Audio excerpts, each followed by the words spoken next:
Tired of your WordPress elements looking like they're playing Tetris on your page? Let's fix that and achieve pixel-perfect design.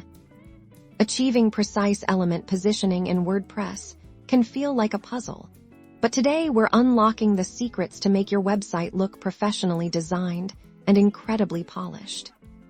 Our journey begins with understanding your theme's layout capabilities.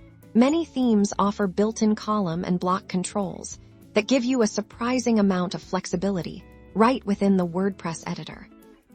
For finer adjustments, we'll explore the Theme Customizer. This is where you can often tweak things like margins, padding, and even display settings for specific elements, giving you control without touching any code.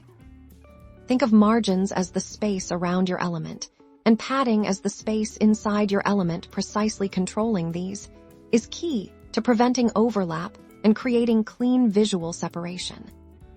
Within the block editor, pay attention to the alignment options provided for each block, whether it's text alignment, image alignment, or entire groups of blocks. Consistently applying these settings builds a harmonious layout. Crucially, precise positioning isn't just about how things look on a desktop. We'll touch on how to ensure your designs remain responsive, adapting beautifully across all screen sizes, from large monitors to the smallest smartphone. By mastering these techniques, you'll move beyond guesswork and truly control how every element on your WordPress site appears, creating a user-friendly and visually stunning experience for your visitors.